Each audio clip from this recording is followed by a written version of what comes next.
जय हिंद दोस्तों। कैसे हो आप सभी लोग? उम्मीद है मस्त और बिंदास होंगे और अपनी पढ़ाई को बहुत अच्छे से कर रहे होंगे।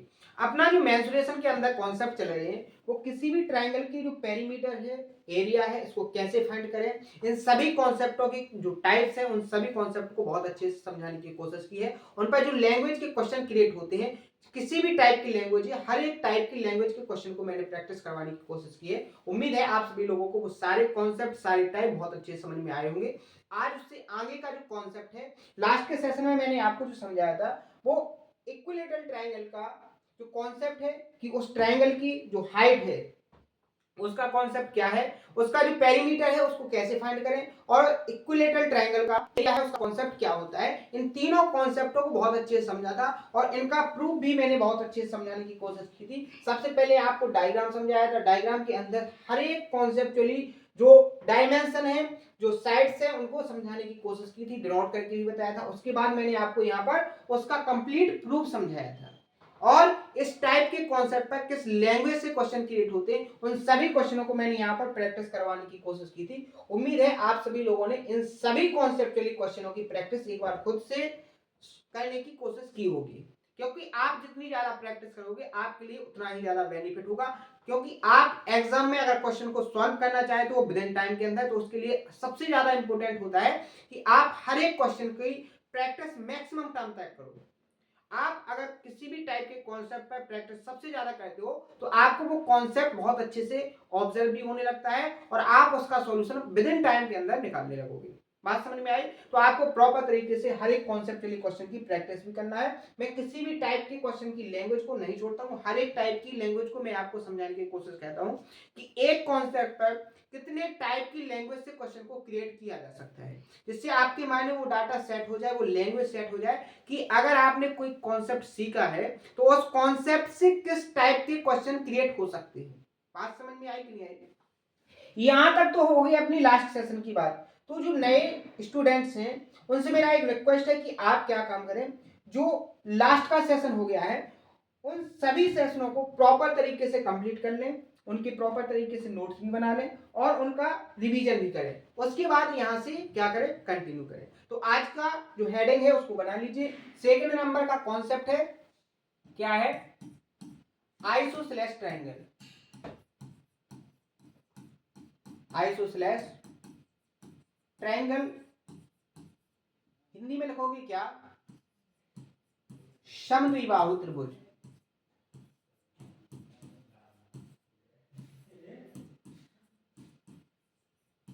बात समझ में आई?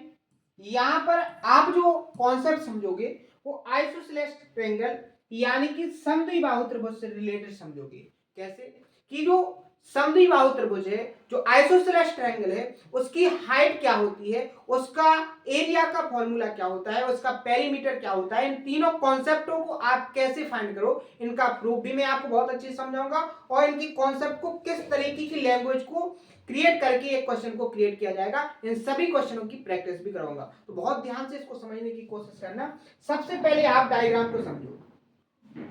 आप यहां पर डायग्राम में देखोगे मैंने एक ट्रायंगल बनाया। ट्रायंगल का जो शेप है वो इस लेवल का है कि उसकी दो इक्वल साइड है और तीसरी क्या है, एक अलग साइड है। यानी दो साइडों की जो लेंथ है वो कैसी है, इक्वल है। यहां पर आपका जो ए बी और सी एक ट्रायंगल है, इसमें जो दिया है वो क्या दिया है कि ए बी की जो लेंथ है वो ए सी के कैसे है, इक्वल है। यानी ये वाली जो लेंथ है वो इस लेंथ के कैसे है, बराबर है। यहां तक किसी को कोई प्रॉब्लम?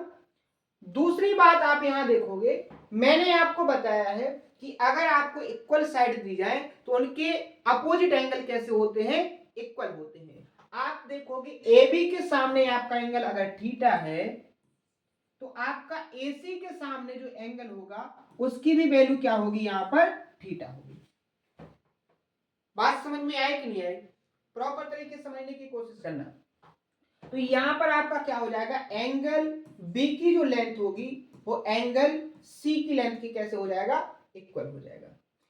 अब मैंने क्या काम किया, जो इक्वल साइड है, जो आपकी इक्वल साइड है, इक्वल साइड का जो कॉमन पॉइंट है उस कॉमन पॉइंट से अपोजिट साइड पर एक परपेंडिकुलर खींचा और इस परपेंडिकुलर का नाम हो गया एडी।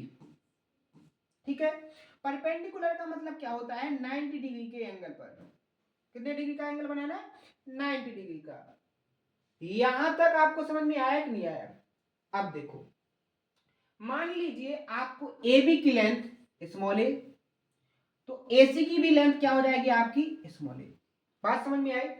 यहां देखिए, यहां जो आपकी एडी है इसने बीसी को दो पार्ट में डिवाइड किया, तो ये कैसे पार्ट होंगे आपके, इक्वल पार्ट। मैंने जब ज्योमेट्री स्टार्ट की थी उसमें बहुत अच्छे से समझाया था कि जो इक्वल आइसोसेलेस ट्रायंगल होता है, इक्वल साइड के कॉमन पॉइंट से अपोजिट साइड पर अगर आप परपेंडिकुलर खींचते हो तो वो अपोजिट भुजा को इक्वल दो पार्ट में क्या करती है, डिवाइड करती है। मान लीजिए ये बीडी की लेंथ बी है, तो ये भी डीसी की भी लेंथ क्या होगी, बी। अगर आप बीसी की बात करोगे तो यहां से बीसी की लेंथ क्या हो जाएगी, 2b।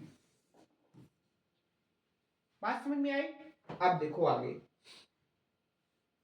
आगे देखोगे तो ट्रायंगल ए बी सी के लिए हाइट आपकी क्या हो जाएगी, एडी, यानी ए आपकी क्या हो जाएगी यहां पर एच। इस ट्रायंगल की क्या हो जाएगी, हाइट। कोई प्रॉब्लम? बात समझ में आई कि नहीं आई? अब देखो, अगर यहां से मैं आपसे बोलूं कि हाइट की वैल्यू क्या होगी, तो आप क्या देखोगे, आप यहां पर देखोगे ट्रायंगल ए डी सी क्या है, एक right angle triangle. Right angle triangle में आपको एच की वैल्यू को क्या करना है, फाइंड करना है। आपको डीसी की लेंथ दी है स्मॉल बी और आपको एसी की लेंथ दी है स्मॉल ए। तो यहां से आप देखोगे पाइथागोरन प्रमेय से, आप थ्योरम से यहाँ क्या हो जाएगा, आपका h की वैल्यू क्या हो जाएगी, A square minus B square root के अंदर अंडर रूट क्या हो जाएगा यहाँ पर ए स्क्वायर, कर्ण के वर्ग में से क्या हो जाएगा, बेस का वर्ग क्या हो जाएगा माइनस, और आपको h की वैल्यू निकालना है तो दोनों का क्या लेना पड़ेगा यहाँ पर, रूट। यहां से इस कॉन्सेप्ट को आप बहुत अच्छे से नोट करो। ठीक है, यहां से सबसे पहला आपका कॉन्सेप्ट निकल के आ गया कि अगर आपको एक आइसोसेलेस ट्रायंगल दिया है और उसके जो इक्वल साइड है उनके कॉमन पॉइंट से अपोजिट साइड पर अगर आप परपेंडिकुलर खींचते हो तो उसकी जो लेंथ होती है, जो हाइट होगी, वो क्या होगी, अंडर रूट ए स्क्वायर माइनस बी स्क्वायर। अब ए और बी क्या है आपको बहुत अच्छी समझ में आ गया होगा। अब अगर मैं आपसे बात करूं कि एक ट्रायंगल है और उस ट्रायंगल की बेस के ऊपर हाइट दी है, तो ऐसे ट्रायंगल का एरिया क्या होता है, बहुत अच्छे से आपको पता है, 1/2 area triangle A B C क्या होगा, 1/2। बेस आपका क्या हो जाएगा यहाँ पर 2b, क्योंकि देखो BC क्या हो जाएगा आपका 2b इंटू हाइट आपकी क्या हो जाएगी यहाँ पर h। आगे जैसे ही आप इसको सॉल्व करोगे तो आपको यहां देखोगे 2 से 2 क्या हो जाएगा, कैंसिल। आगे देखोगे आपका जो एरिया का कॉन्सेप्ट आएगा वो क्या आ जाएगा, बहुत ही लॉजिकल कॉन्सेप्ट है कि area triangle A B C का जो फॉर्मूला बनता है वो बेस और b इंटू एच निकला है, यानी बेस का आधा करके हाइट में मल्टीप्लाई करना है तो आपका क्या आ जाएगा यहां पर आइसोसेलेस ट्रायंगल का एरिया। बात समझ में आई? यहां तक किसी को कोई प्रॉब्लम? हर एक कॉन्सेप्ट को बहुत अच्छे से समझना है। आप जितने अच्छे से पकड़ कॉन्सेप्ट पर बनाओगे उतने अच्छे से आप क्वेश्चनों की प्रैक्टिस करोगे, और आप जितने अच्छे से क्वेश्चनों की प्रैक्टिस करोगे उतने अच्छे से आपके माइंड के अंदर कॉन्सेप्ट सेट होंगे। ठीक है, यहां तक समझ में आ गया?